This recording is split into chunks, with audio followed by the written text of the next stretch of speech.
We don't want that there. uh, there I am. Hey, folks. That's what you get for coming off of one show to another real quick. Okay, folks, how you doing? Let's go to your comments real quick. Glad you could join us this evening. We are streaming live right now on Rumble. So if you're following, we are also on Facebook. You can go ahead. Jason Alborn is broadcasting it to his World Series news page, and I just shared it on my page as well. You can go there. You can be involved. You can comment also. Okay. So your questions will come up. Your comments will come up as well. I'll bring Jason on in just a moment. I just want to make sure we got everybody going here. We'll say hello real quick. As always, hello, New York in the house. Okay. Hello, Irene. How are you? Terry, how are you? Good. Wisconsin in the house. We have people from all over joining in. Jeff from Indiana. Nice. Also another Indiana in the house. Good. South Carolina is in the house. Hello, Tennessee. Hello, Debbie. How are you? Good. Iowa is here now.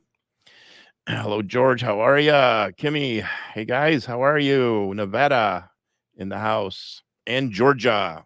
So you guys from all over, I'm so grateful that you could join us here this evening.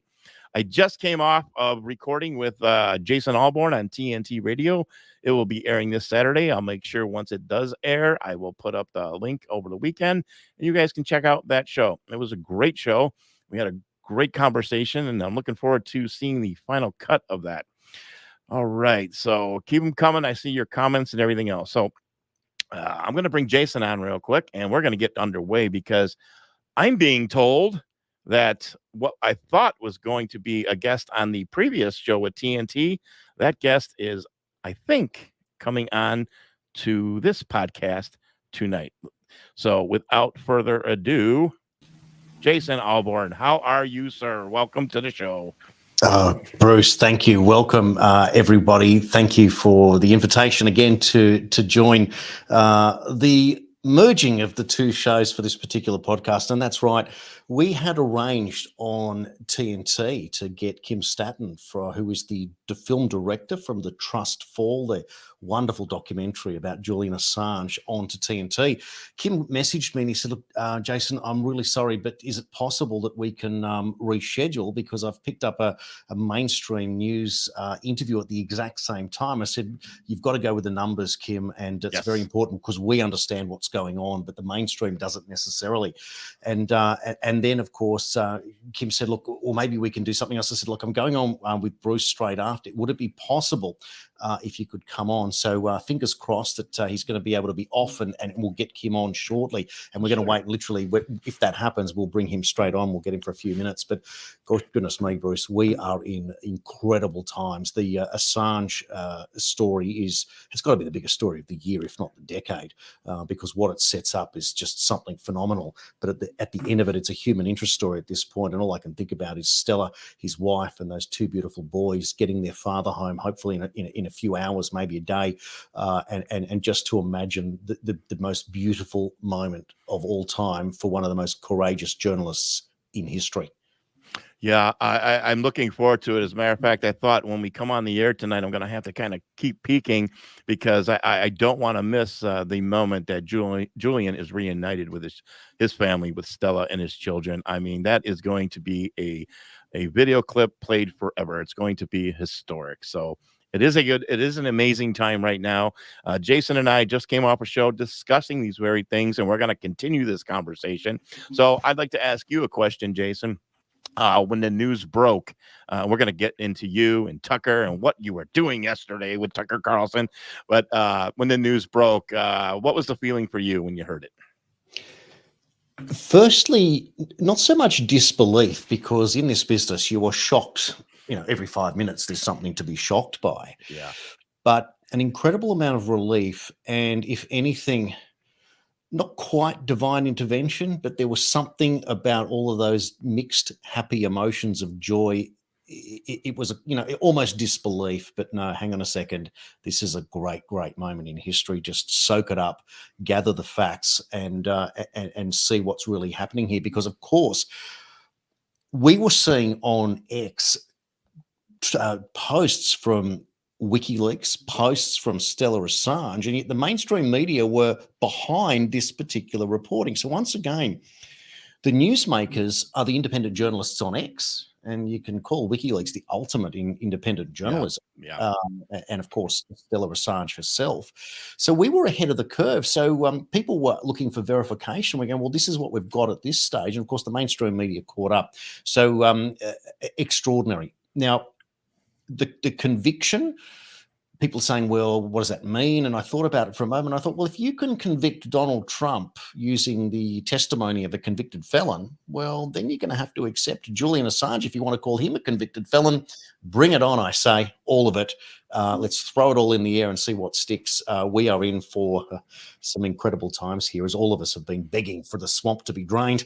Well, now the star witness in any future particular trial has to be Julian Assange. Yes.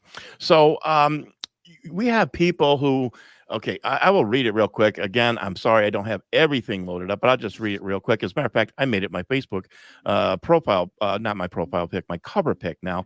It's a screenshot from Stella Assange yesterday when her first tweet, and she said, Julian is free. Words cannot express our immense gratitude to you. Yes, you who have all mobilized for years and years to make this come true. Thank you. Thank you. Thank you. So that was her first reaction. And then shortly after, she put out another video, which was recorded on last Wednesday, from my understanding, the 19th, when apparently they got the news that it looks like it was going to happen. So they pre-recorded a video. And if it did happen, they would release it to the world. She released it to the world yesterday and said they knew a few days ago that this was coming down the pipeline. So I can imagine how excited she must be as well. So there's been a lot of folks. Yes, I'm not here to toot my own horn. I'm here because the folks that have talked, the folks who have talked about Julian Assange, they have been an advocate for years. The mainstream media let the story die. It's been the independent media. It's been filmmakers. It's been people who've raised awareness. I never missed here in the U.S. Of course, I had to watch it from afar, video wise, but I'd watch, at the high court, every court hearing. I report it to my audience because you would never get that in the mainstream media ever. But here we are now, and it's incredible to see what has happened. There are a lot of people who put so much time and effort into, and I can name so many names, but I think what I'd like to do right now, I would like to hand it over to you, Jason, and I'm going to clear out our lower third here because I know we happen to have somebody sitting in the green room waiting to come on, it looks like. So what I'll do, I'm going to allow you to introduce a guest who has been gracious enough to join us for this hour. Well, this is very, very exciting news. Kim Statton is the director of an incredible documentary called The Trust Fall. If you haven't seen it, it's playing at cinemas all around the world. It is a work of art in the idea of making a film about a subject close to all of our hearts. Kim would tell you the story, and we've only got him for a limited amount of time, but how he started in the journey to become a filmmaker, and it's absolutely riveting. The people that he got to interview, big name people across the world, and he has been out there promoting and telling his story for the sake of journalists around the world. Let's bring him in. It's just an incredible moment. And Kim Statton, congratulations on the film and for the incredible work you have done. It is a delight to have you with us today. G'day, Jason and Bruce. Nice to be with you. Thanks for having me on. Wow. You're welcome so much. And I don't want to overlap, but I just want to say it's an honor. Thank you for coming on this show. And I have also seen the documentary. Thank you for that. And I have seen quite a few films as far as Julian Assange goes. I even saw the other one, which his father was part of. Your documentary is incredible. It is so accurate and pinpoint that I know for a fact that I will be sharing it and making sure my audience gets out there and sees it, because It is so informative. Thank you very much for what you have done. Oh, thank you for your kind words, and really appreciate your help as we warm up to our US cinema release on the 17th of July.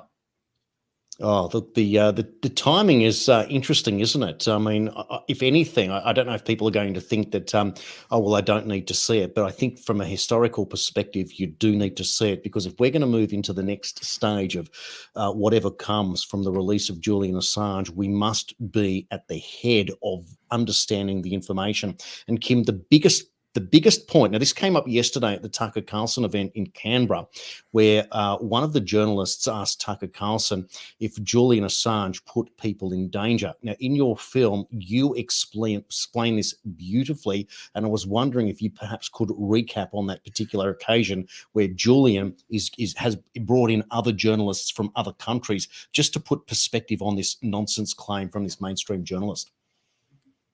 Yeah, look, it's a completely ridiculous idea that Julian put lives at risk. At the trial of Chelsea Manning in 2013, the Pentagon had to admit under oath that no lives were put at risk, and they spent millions of dollars researching that. So this is completely bogus, and it's also just it's like a turning of the tables. It's a method to try to, the pot calling the kettle black, right? So it's literally what Julian was exposing from the Iraq and Afghan wars were all of these thousands of unreported civilian deaths. In the Iraq war logs, we discovered 15,000 previously unreported deaths. And that's more than 9/11, just for context. It's an incredible exposure and disclosure. It's the whole idea. I mean, one of the main aims of WikiLeaks was to avoid the loss of life, to end wars through justice, through transparency, through exposing, these wars for profit, endless wars that were designed to, put money into the hands of a transnational security elite. So it's just one of the many smears, one of the many tactics that have been used against Julian. It's so wonderful to be able to talk in the past tense with him now. His freedom is just possibly hours away. They've already had the hearing. The hearing may be in motion right now in Saipan, in the Western Pacific Ocean, where he's pleading guilty to one count on the 18-count indictment, the charge of conspiring to unlawfully obtain and disseminate classified information. It's unfortunate that that he had to plead guilty, because he's not guilty of anything at all. But that's the deal. And when you're dealing with the biggest empire that's ever existed, the most powerful empire on the planet, it's a pretty good deal that they're dropping 17 charges and he's having to falsely admit to one. He's a brilliant man, and he's playing chess to get out of the predicament and to avoid being in the hands of his tormentors in the US. Yes, I could definitely understand what you're saying there. I want to ask you something. I can understand what it's like to put the amount of time you have into a documentary. I have some background in that, and I know it's a tremendous amount of work and energy that goes into what you just accomplished. What was the feeling like for you yesterday when the news dropped that Julian has been set free? Well, look, the film, for anyone that's seen it, it is very much in support of Julian. We give 1 minute to his opponents and 2 hours and 13 minutes to his supporters. And the film was designed as a campaign film, not only an impact film, but a film with the goal to get Julian free. At every event that we've attended where we presented the film, I've said to the audience, we will show this film until Julian is free. So yesterday morning, when my phone just started going nuts with phone calls, media, messages, texts, everything under the sun, all the apps going off at once. My first thing was, these are mainstream media articles, and I've really trained myself to completely disregard anything coming out of the mainstream. So I was very dubious at first. I was skeptical, cynical even, and hopped over to WikiLeaks X page and Stella's page, and within an hour or two, there were updates. There was literally a video of Julian walking onto the plane, filmed by WikiLeaks.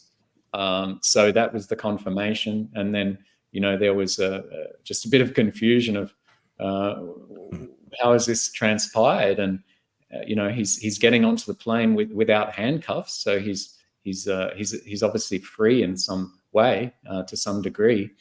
And then once it settled in, it was just a very emotional thing. And I gave my partner Natalia, our co-producer, a big hug, and we did a lot of high fives all day, really. And then we had an event last night at the Australian government-owned National Film and Sound Archive here in Canberra, and it completely changed the event because I've spent 6 months now giving sort of introductions where it's all geared towards firing everyone up and getting everyone focused on this task of how do we free Julian. But now I was able to, celebrate and sort of, it was completely different to say that we've won that battle. I even suggested maybe we should get out the champagne and not show the film. But the thing is, as we explain in the film, there is over 500 journalists in prison today for their work around the world. Julian is just one of them. He's the most famous journalist that was in prison, and we've still got a massive job. I said in my speech on the panel last night, we had some MPs, including Andrew Wilkie, on the panel after the film, and I said to the audience, there's a genocide in Gaza. There's journalists in prison. There's so much conflict in the world. There's so much to be uncovered, and there's so much work to do. And so the trust fall will become a lesson for future generations and for the current times, for people to wake up to these issues, to wake up to what happened to Julian, what was done to him, how he was tortured, persecuted, and to for us to start to grapple these wider issues. And and look, it was also something I realized yesterday when I was watching a mainstream media news video, and they said, here's some video from WikiLeaks. And it just hit me. WikiLeaks is back. Yes. They are back in action, and they're going to be stronger and bigger and more powerful than ever. It's really exciting thing. And this is momentous in a historical sense. I think this is the beginning of positive change. I've said it many times in interviews over the last 6 months. If Julian is free, and now he is becoming free, and if that happens, it will be the beginning of positive change to a more just world, a more peaceful world. I have to say, Kim, that my first feelings and your description there gave me overwhelming feeling of joy, something that we've missed for a very, very long time. It feels like at least a decade or thereabouts since this information war really began at the end of the Obama era in that 2016 election period. I find it fascinating that it doesn't matter if you're on the traditional left or right of politics. If you are a believer in honesty and integrity, you are on the same side right now. Julian transgresses politics and he embraces truth and honesty. And your film has done just about as much as any other work could have in being able to present that to the audience through the way that you have dispelled the rumors and the myths, and the way that you have conducted yourself on this tour as an example of exactly how the media should run, a filmmaker. More credit to you, Kim. Extraordinary. From here, we all are looking for justice. We're all looking for honesty, etc. What does it mean to you now in terms of the next project perhaps that you might embrace? Has it empowered you to say, well, now I'm going to do this? Or is it a time to just reflect and just see what happens? I mean, obviously you're motivated and inspired. Tell us a bit more about the creative process from somebody who's now becoming a major player, at least in the documentary space, but in bringing truth to the masses. Oh, thanks, Jason. I want to, there's people sending lovely messages and saying that the film was, hugely instrumental in creating the pressure for Julian to get free. I think it was just one small part of a massive global campaign. not everyone's aware of how big that campaign is. And, you know, there's people that have been in it for much, much longer than I have. So, you know, hats off to all the grassroots campaigners and, you know, and people, the lawyers, you know, people like Jennifer Robinson that have been diligently going on with this for more than a decade. When I was at a time when I was still trying to figure out what it was all about. As far as the film goes, you know, the US release is coming up the 17th of July. I really hope that what we've seen in the US cinemas as far as the uptake of this film is that I think they're very hesitant because it's such a controversial topic. They don't want to attract, you know, heat from putting on this film. It hasn't been taken up as, I mean, the film went wild in Australia, New Zealand, went really solidly in the UK with Odeon showing it. US, we've got the Angelica chain, which is owned by Reading Cinemas. They're showing it. But it's, you know, considering the size of that country, it's been quite slow. And I think that the controversial material of this film and of this issue is being a barrier. And I hope that, you know, the fact that this plea deal has been made and Julian is free will give the cinema programmers some courage to tell this story. The story is so important. We need to prevent this sort of thing from ever happening again. And we need to, you know, do something about all of these 500 journalists in prison. So, you know, the battle goes on. We're still going to be distributing it in cinemas in US, Canada, Europe, probably for the next 6 months or so. There's so much interest in Europe for the film. They're just waiting to see it.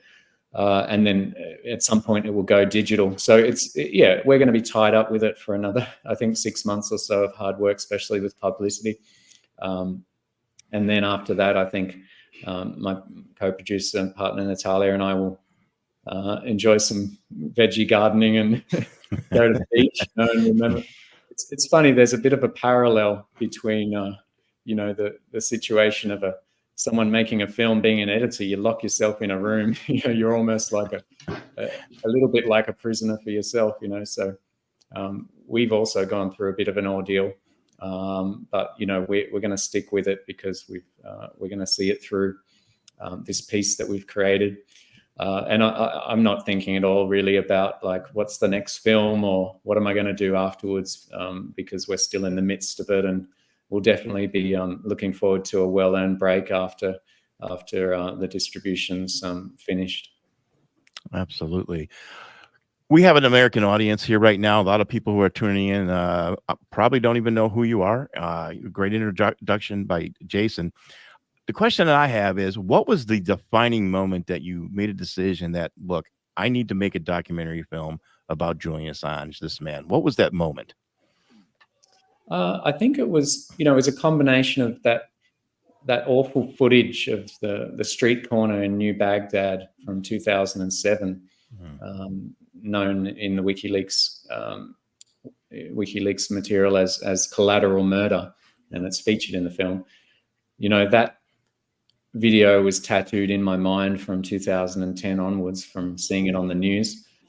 And, you know, when I gradually pieced together the story and started to realize that there was a travesty of justice, an incredible injustice being done to an Australian journalist, a fellow Australian, I started to, you know, look into the story. And then it was, I think it was when I went to a talk nearby, a local talk in New South Wales, Australia, by Julian's father, John Shipton. And he described this scenario of Julian being in a glass box at the back of the court. You know, Natalia and I, we looked at each other and just our jaws dropped, and we just knew that there was something incredibly wrong going on here. You know, for that incredible imbalance in that legal situation of a courtroom where equal side could be given to each party. So, you know, that just really cemented our determination to do something. And the other factor was that I just felt like I had catching up to do. I'd been asleep on this issue. I'd been involved in other activism causes, but really late to the Assange free speech issue, and just wanted to get involved and do something to help. It's reflecting on it, and as you were speaking there, I was remembering the film, and there's just one component, and I know we're tight for time, but if you can just explain the component of the film involving the animation for those that haven't yet seen it, how that came together, because it's one of the defining moments, the way that it separates your film from anything else on Julian, so beautifully told, such a horrific story, and of course now with a happy ending. But I was hoping to explain some of the art to encourage people to go see this magnificent film. Yeah, we never wanted to make a cold, dry, boring documentary, political documentary. No one really enjoys those except sort of cold, dry political journalists. And so putting animations in was a way to warm it up and also make it accessible. But the main thing it did was provide a ability to visualize certain parts of the story where we didn't have footage, and we weren't able to go and interview or film Julian at the time. They weren't allowing any journalists into the prison to interview him. So any time that we came across some important scene or story that we needed to cover, we wanted to do it with animation. So that one in the courtroom was that was the first animation we did, where he's in the glass dock at the back of the court. One of the animated parts that's really powerful to me was to animate a section from Nils Melzer's book. The UN Special Rapporteur on Torture wrote a book, The Trial of Julian Assange. Excellent book, so well researched. And when I was reading that book, it was part of my research for the Trust Fall, Nils was explaining his visit with two other doctors to Belmarsh prison to assess Julian as whether he was a victim of torture under the Istanbul Protocol. And as they were leaving, he was shaking hands with Julian, and the doctors were at the door. And, Julian shook his hand, and then he hesitated for a moment, and he was visibly troubled and searching for words. And then he finally said, "Please save my life." Mm. And, then the next part of the description was that during a cell search, they'd found a razor blade hidden in his cell. So he was intending to take his own life if he was going to be extradited to the US. And at that point, I just put the book down. My eyes welled up, and I just was floored by that. And I just knew that we had to show those moments, because if we want to inspire people to do something about this, people have to feel something. And so, then to show the film and have people walk out in tears, and give them a hug after the film, and that happens every single screening. That was fulfilling to know that we'd achieved that goal of eliciting emotion from the viewers. And that's probably not the best advertisement for come and see the film, but it also has inspiration at the end. And look, now we can watch it back and look at it as a lesson, and be so happy that Julian is getting free now, and this is just a look back at what was done to him, something that we can learn from history. I too appreciated the animation in that it caught me by surprise, and I thought this is an incredible, well thought out idea to do that, to grab people's emotions. One of the folks that have been a very vocal advocate for Julian Assange on the world stage has been Pink Floyd's Roger Waters. When I watched the film, I said, wait a minute, I know that voice right away as soon as I heard it. How'd that come about with you and Roger to have him do a voiceover? Yeah, I'll tell you the little story there. I'm going to have to go shortly because it's 10:30. I haven't even had breakfast here yet. Running out of calories.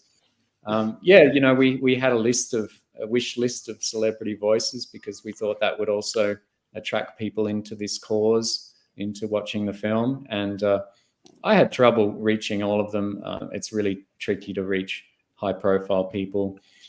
And I'd been trying to find a contact for Roger Waters for months and months, and it was actually Nils Melzer, who I mentioned previously, that we animated a section of his book. And I just mentioned to Nils one day, here's some of the people we're trying to ask to narrate.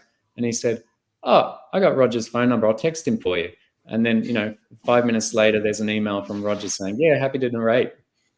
So it was amazing to have, his wonderful expressive voice in the film, and Susan Sarandon, Tom Morello, MIA. And then we had this, we discovered this huge Aussie voice in Jonathan Oldham that, I was really looking for a big voice, but not an American one, but like a big Aussie voice to kind of give that booming effect in the cinema. So, pretty happy with the narrating panel, and they did a wonderful job, and most of them donated their time, which was also really wonderful of them. Just to sign off, Kim, first of all, thank you for your time today. Yes, thank you for your service to Julian himself and his family, to the Australian community, to the global community, and for showing the world what a wonderful filmmaker you are. And we can only look forward, for those that haven't seen it, to see it and to watch on to any other projects that you may be involved with in the future. You have opened up a whole new world of filmmaking to hopefully thousands more filmmakers who will be dedicated to the cause because of the work that you've done. Oh, thank you very much, Jason. Thanks for the kind words, and thanks, guys, for covering this momentous occasion of Julian becoming free. It's just a wonderful thing, and it's great that you guys are covering it. And thanks for having me on. Thank you, Kim, very much, and all the success to you. We wish you nothing but the best. Thank you again. Yes, thanks a lot, guys. All right, take care. Well, that was put together last moment. Thanks to you. And that was wonderful. I was pretty much just like, wow, this is really happening right now. As he was speaking, I was like, Julian's free. We have the director of the trust fall on. What just happened in the past 24 hours? Amazing. I thought it went well. Let me just say, Bruce, congratulations to you also for just, just being what everyone has been begging for forever. Good, honest news from a good, honest man doing the hard yards. And you know what? Maybe this is divine intervention, just opening doors as it should for all of us. And congratulations to our viewers and the same way. And if you don't mind leaving more comments, please share it and let people know that this was the interview that Bruce broke through and met the director of the trust for, Kim Statton, and it is such a great film. And I know we're gloating today, but you know what? Sometimes you've just got to float a little bit on the successes and realize that this is not just about some of us, it's about all of us. And this is the great thing, the lefties and the righties, the nationalists, maybe not the globalists, are all cheering in unison because a brave Australian, the bravest, I don't think they get much braver than Julian Assange, will soon be reunited with his wife and his 2 young boys. And Bruce, that's the thing that I can't stop. My heart beats out of its chest when I think of those boys getting to see their dad for the first time free. That's just something else to me, something else.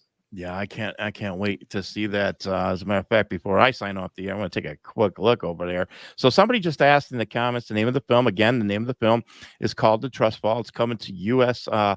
Select theaters in July 17th. Of course, you can count on me to promote that film. I will make sure that I am on top of it, and none of you miss that. If there's anything, if you want to if you could reach out to Kim again and just let him know that if there's anything we can do here in the U.S., because I know when it comes to independent films, sometimes it takes the work of the people to call their local theaters and ask, can you get it up? So whatever it is, I'm willing to continue to do that. The same things I did with, some of the other films and with the most recent film by Julian's dad, John Shipton. Which was, oh gosh, it escapes me and I feel like an idiot right now. It'll come to me. I know it's on the tip of my tongue, but I did the same thing. I promoted that film. They came here.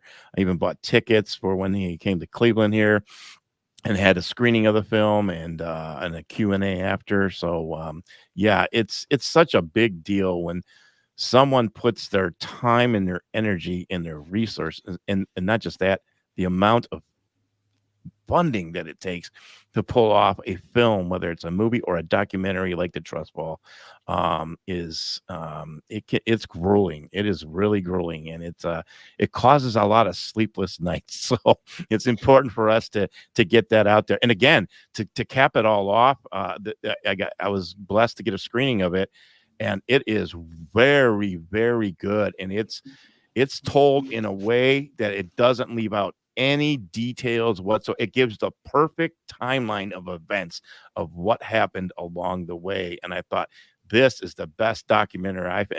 It's historical, and it needs to be considered that way. Bruce, the question that I brought up for Kim was the one about the question about putting lives in danger, because this specific moment in the film has journalists from the United States and Germany scrutinizing the work and saying, no, it's ready to go out. And Julian actually says, no, I want more. So it's the opposite of what's being portrayed in the media. And it's that attention to detail in the film that makes this, as you said, it is the benchmark of documentaries and documentary making, certainly on Julian Assange. And that's the reason why we're encouraging so many people to watch it, because you're going to need to answer questions in the future for those that are going to say, but he's a convicted felon.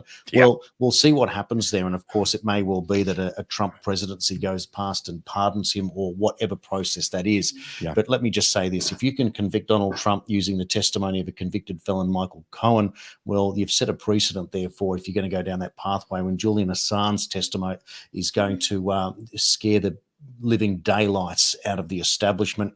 And there are many people on both sides of the fence, including one Mike Pompeo, who might be very, very nervous at this moment. Mm-hmm. We've talked about that in the past, Bruce, and sometimes the people that you think are the good guys may not necessarily be that way. All it's doing for mine is setting things up. We don't know what's going to happen with the debate.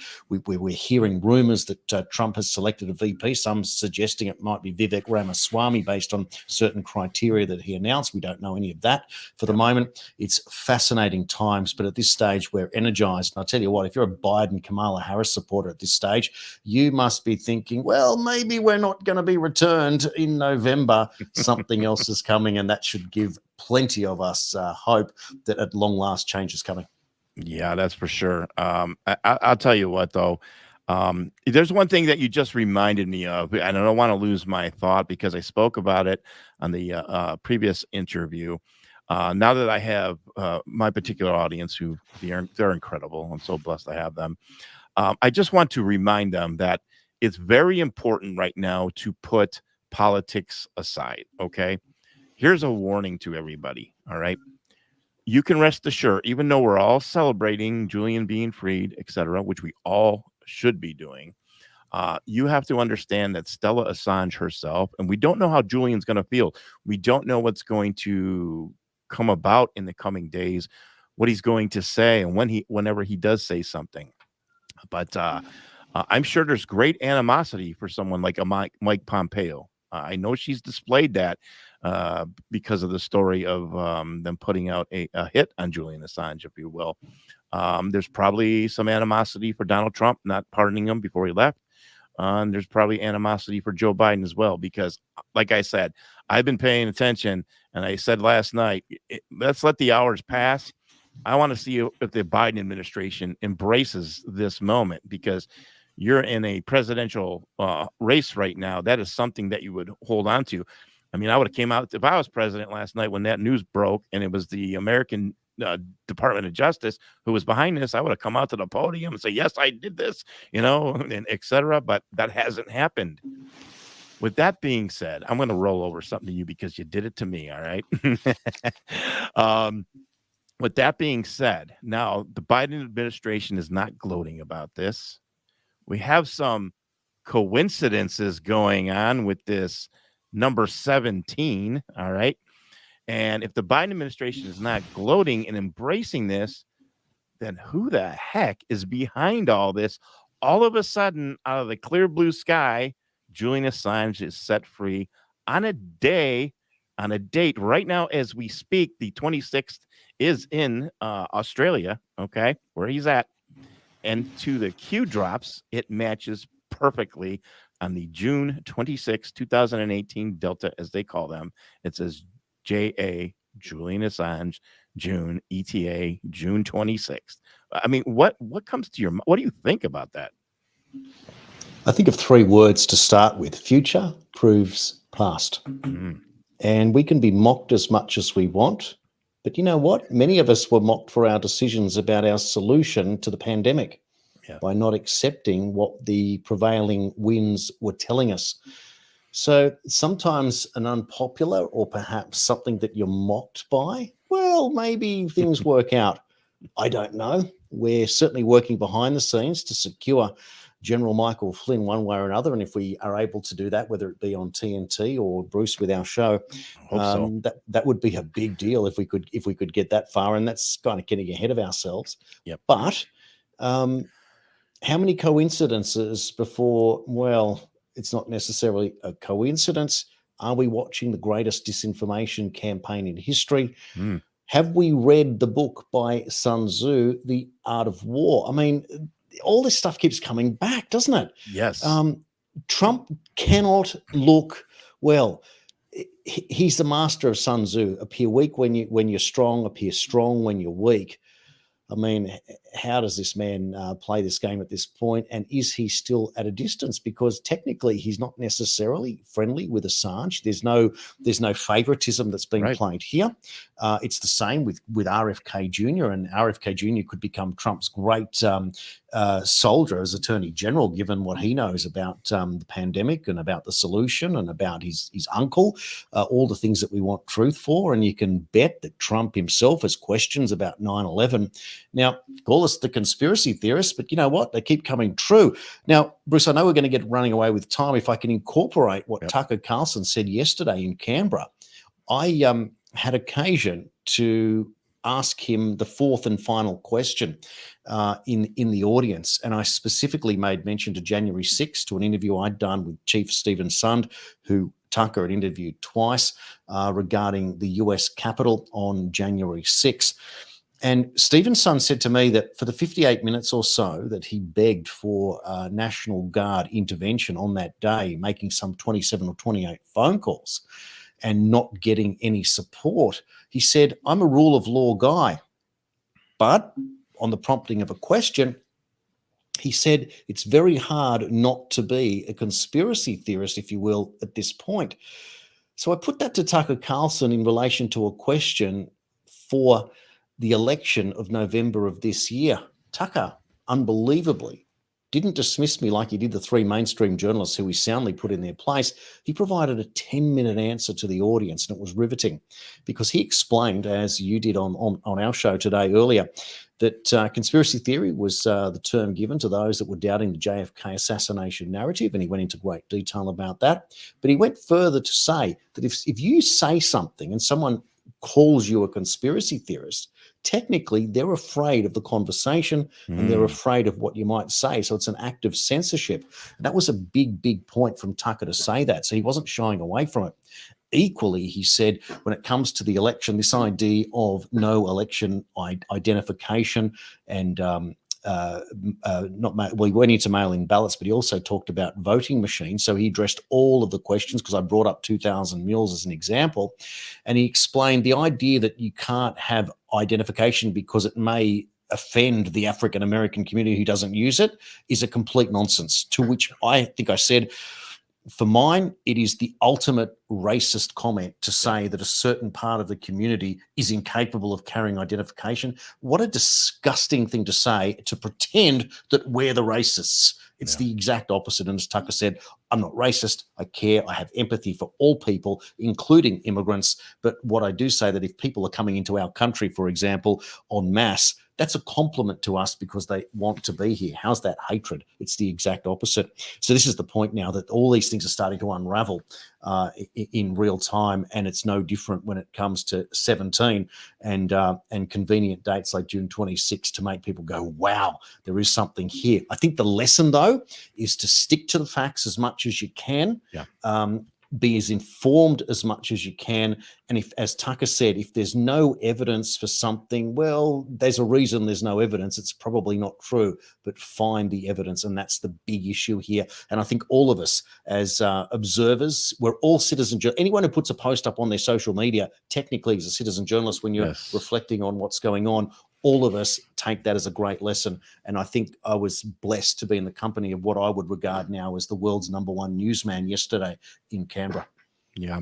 When I saw those pictures you sent me, I didn't realize that that was last night and you were there. And then it dawned on me right away. I'm like, wait a minute. You send me a picture. You're in the same room with Tucker Carlson. It's in Australia. And it's the same day Tucker is in Australia is the same day that Julian Assange is set free and going home to Australia. Do you think there's possibly a situation brewing where Tucker just happens to be there? Maybe he got tipped off and there's an interview in the works here very soon? Well, there has been some speculation that that was the case. I would say that Clive Palmer, who is the promoter, who's been accused of being controlled opposition, for goodness sake, here in Australia, he would have to be a very, very clever man to have pulled that one off. So you'd probably say that that may well be a convenience. But if it was ever to come out that Clive knew and that happened and he put it all together, well, that would reverse that. He wouldn't be controlled opposition. He would be opposition. And that would put him where I think Clive really would fancy himself as Australia's version of Donald Trump. He has been elected to Parliament, I think in the year 2010 to 13 or 13 to 16. Clive was a member for once, but he is our billionaire mining magnate who has put a lot of money back into the community one way or another, has been accused of many things that have proven to be untrue. Where have we learnt that before? So it is certainly fascinating. But if there was ever anyone to interview Julian Assange, it would be Tucker Carlson in Australia to meet him, and it would just be incredible if that was the case. And you could only think that he would eclipse the 100 and so million views that Donald Trump got on the Tucker show. You'd have to think he might even be able to double it. Yeah, exactly. I think, and also I find it very interesting that the timing of everything. It was just months ago that Tucker was let go from Fox, and now he's got free reign. And once he got that free reign, if you will, and he is an independent journalist right now, and he's not under the dictatorship of a controlled opposition and network, big mainstream network. So he's the biggest independent journalist in the world, no question about that.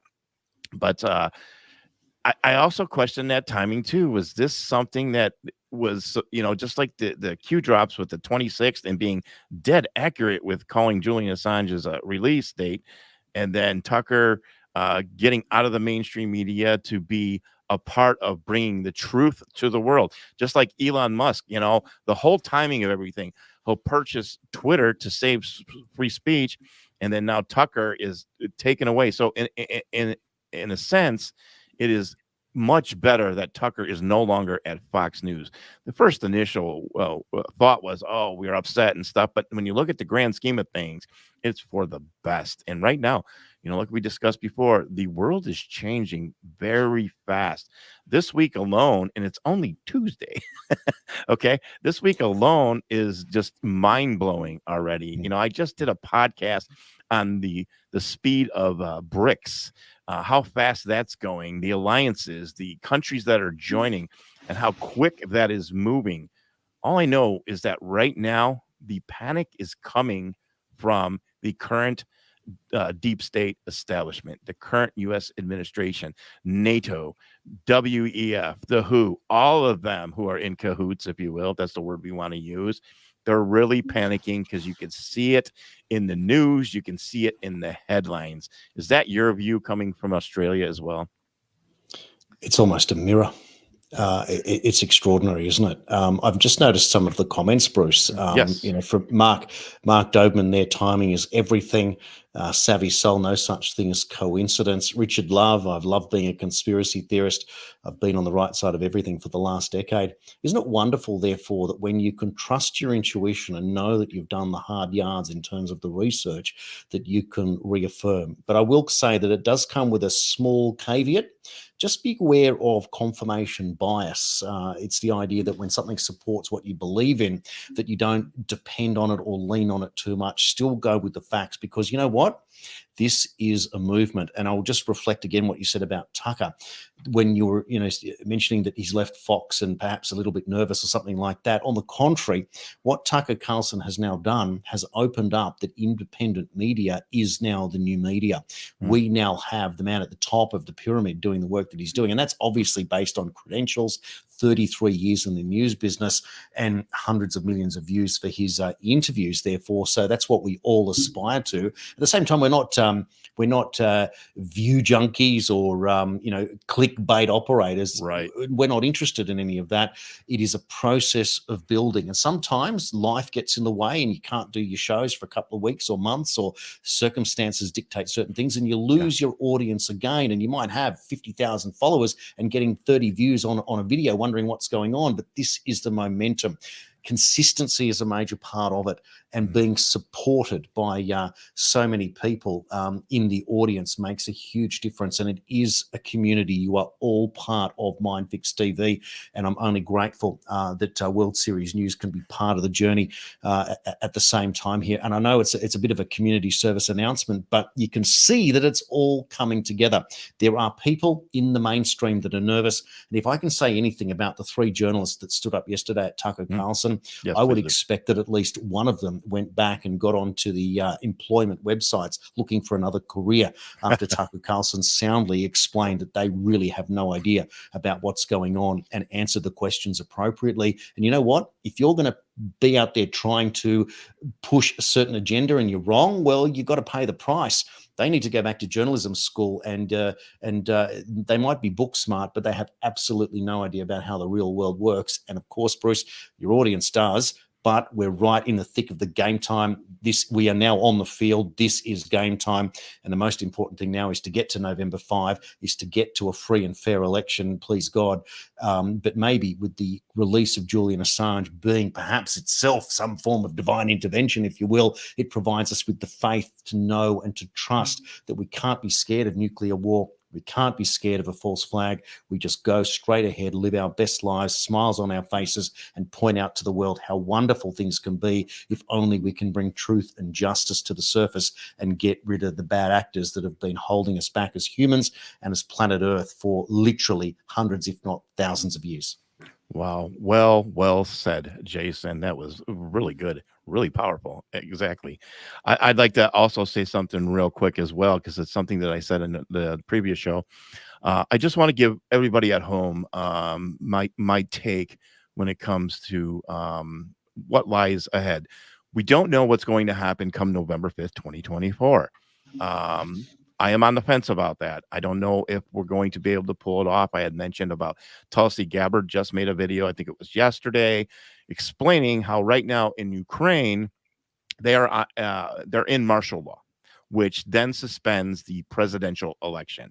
So the presidential election in Ukraine has been suspended. Zelensky's term is lapsed, which makes him technically a dictator right now. But the show goes on because martial law, and even Putin has confirmed this. Yes, once martial law is put in place, you have to suspend the presidential election. That is what Tulsi Gabbard talked about. I have mentioned it before. That is a strong possibility of something happening in the event of a false flag, which would trigger the current administration to pretty much go into a martial law thing.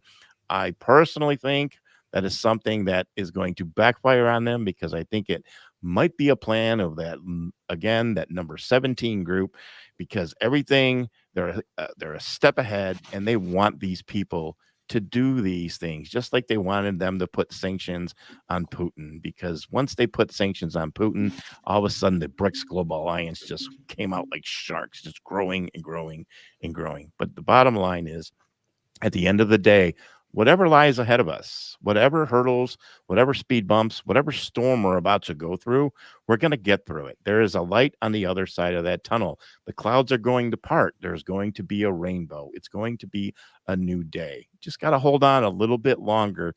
Stay in faith, stay in prayer, stay in hope, stay together, stay unified.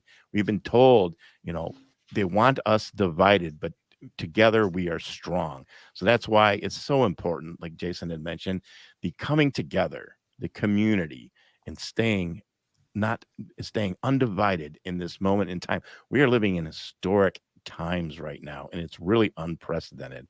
With that said, Jason, we are at the top of the hour. I want to give you, first of all, I want to thank you for having me on your other show on TNT. I want to thank you for coming on and being a part of Mindfix. I want to thank you for bringing on Kim Stanton today. And that was an incredible interview. What an honor it was to have him. And for everything that you and I are doing with the audience don't see behind the scenes and what's in the works and things we have going on. It's very exciting. I just want to say thank you again for that. And I want to give you the final word for the evening to our audience here at home. Well, thanks, Bruce. Look, when you consider what it takes to try and create something that's important, that adds value and can direct the way that we're going, it is a game of inches. It's hard work to do what we do.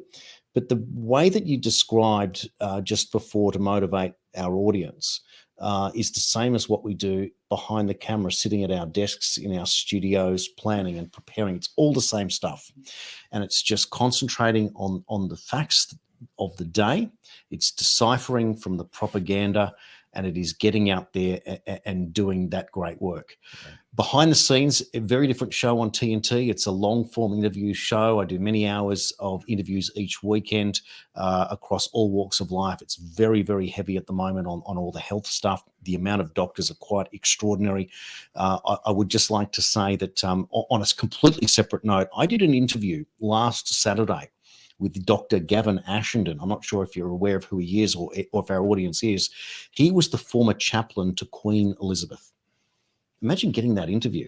Amazing. And he explained the world as he saw it at the moment with Islamic immigration, cultural Marxism, one extreme right, one extreme left, versus the Christians, many of whom have dropped their faith in the age of wokeism.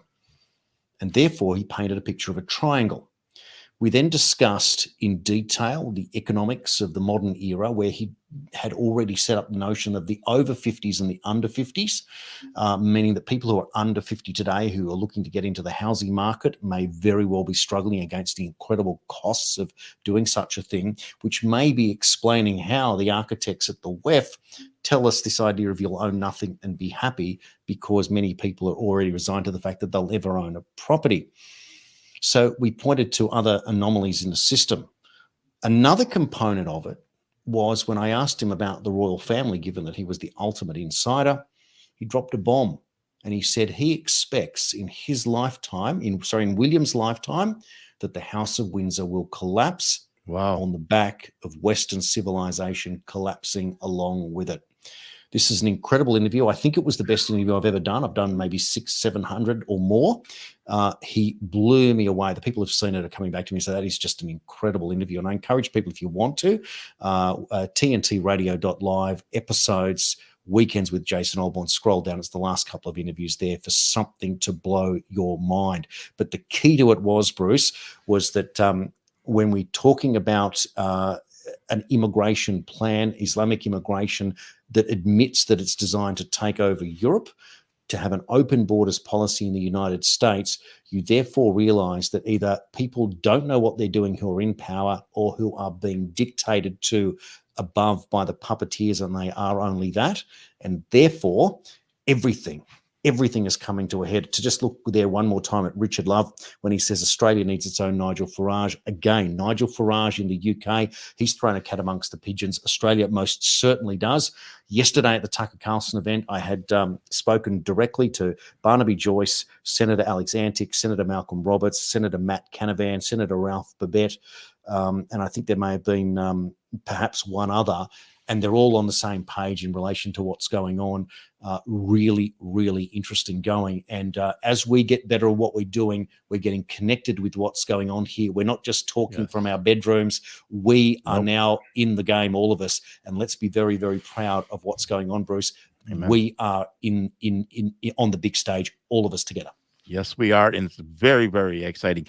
So tell everybody how they could find you on X and how they could find World Series News on Facebook.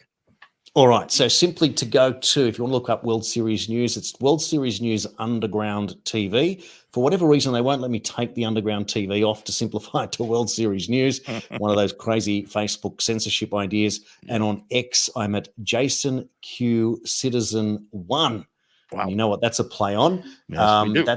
That's how you can find that out. And I just crossed the 2,000 followers on that platform. Gosh, it's hard work to build to build up again on a new social media platform. But every single one I think I've earned and deserved for providing good quality intel. And you'll see excerpts from my interviews, including the Gavin Ashenden and this other incredible interview this week from Dr. Herman Edeling, who explained in real time what Pfizer has done and the scientific fraud that's been involved. And he concludes that crimes against humanity have been made. And David Klatzau's another one. He's a forensic scientist who came on the show to talk about academic fraud and peer review capture. So let me say, Bruce, we are getting incredible guests and we're all working together. It's great.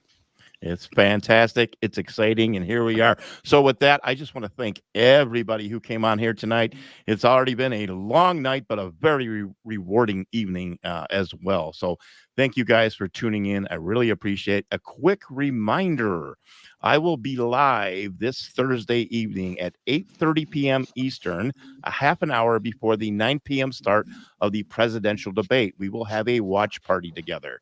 So you will be able to join in. It will be streamed to Rumble, okay? Rumble only, because I know they're throwing down the hammer, CNN and podcasters who are going to broadcast it, but I know we'll be safe over on Rumble. So I will see you guys Thursday evening starting at 8:30 a.m. for the half-hour pre-show, and then we'll get into the debate, and we'll make fun of the crazy old man and that's currently in the White House. But with that said, thank you, Jason, very much for everything.